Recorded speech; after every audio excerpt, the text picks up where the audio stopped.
Today we're diving into the story behind one of the most famous catalogs in all of astronomy. It's a guide to the cosmos created by a man who, and this is the best part, wasn't interested in a single one of the treasures it contained. I mean, just think about that for a second. What if you dedicated your entire life to one thing, only to become famous for the list of distractions you made along the way? Well, that is the bizarre and frankly brilliant story of Charles Messier. So let's meet the man at the center of this incredible cosmic irony. His name was Charles Messier. And back in the 18th century, he had a singular, all-consuming obsession. See, back in his day, discovering comets was like the fast track to stardom for an astronomer. It meant fame, it meant notoriety, and Messier wanted that more than anything.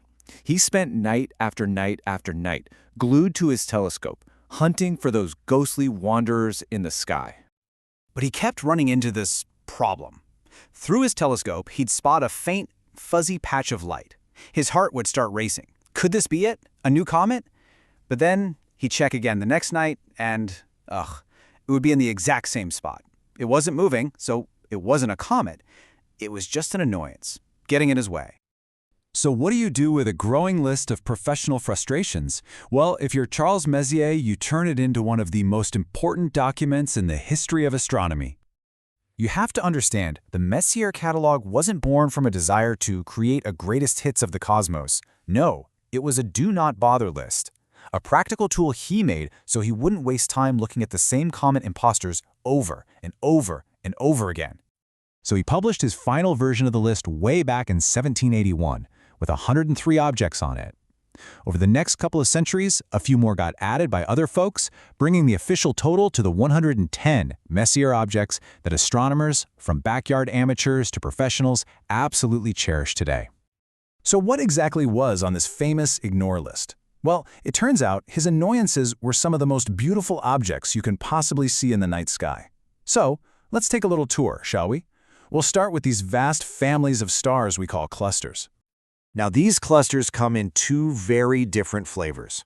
On one hand, you have open clusters. Think of them like young, sprawling, sort of messy families of bright blue stars, all hanging out together within the main disk of our galaxy. But on the other hand, you have globular clusters, these ancient, perfectly spherical cities packed with hundreds of thousands, even millions of stars orbiting way out in the halo of our galaxy. And when I say ancient, I mean ancient. To put it in perspective, some stars in these globular clusters are 13 billion years old. Our sun? It's a toddler at only 4.6 billion.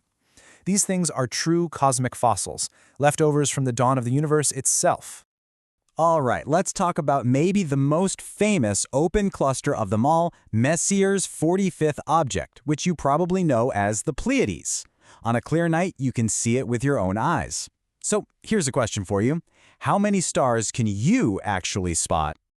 On a typical night, for most people, you'll probably see about 6 stars. Now, if the sky is really dark and your vision is pretty sharp, you might be able to make out 9. That's the mythical 7 sisters and their parents. But if you can see 12, then you have truly excellent eyesight. You're resolving details that most people would need a pair of binoculars to see.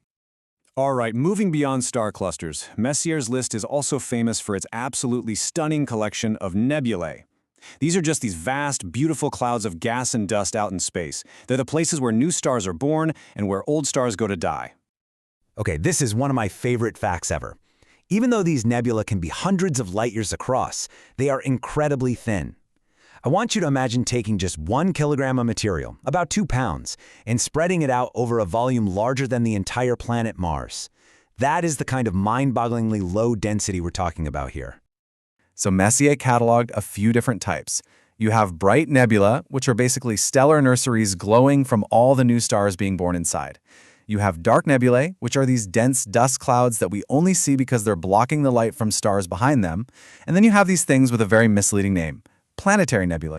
Yeah, despite the name, they have absolutely nothing to do with planets. They're actually the beautiful final act for stars like our sun. At the end of its life, a star like ours gently puffs off its outer layers of gas.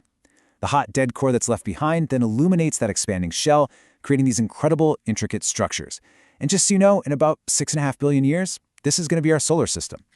But not all stars go out so gently. Oh no. Messier's catalog also contains evidence of some of the most violent events in the entire universe, and it even includes objects that are far, far beyond our own galaxy. For the real monsters, stars more than 8 times the mass of our sun, the end isn't peaceful, it's catastrophic.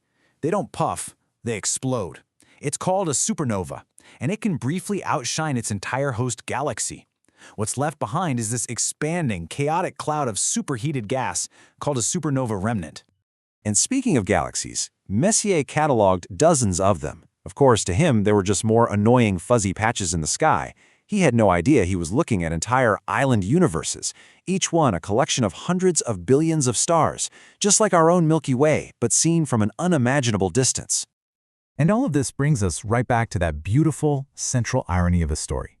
The incredible, accidental legacy of a man who just wanted to find some comets. This really is the ultimate punchline to Messier's cosmic joke. The very catalog he created to ignore these objects became the essential roadmap for anyone with a telescope to find them. His personal lists of annoyances became our treasure map to the cosmos. It's just such a powerful reminder that sometimes the most profound discoveries aren't what you were looking for at all, but the noise you find along the way. And that makes you wonder, doesn't it? What are the modern-day annoyances, the sources of interference or fuzzy data that scientists are cataloging today that might one day become our next great treasure map of the universe?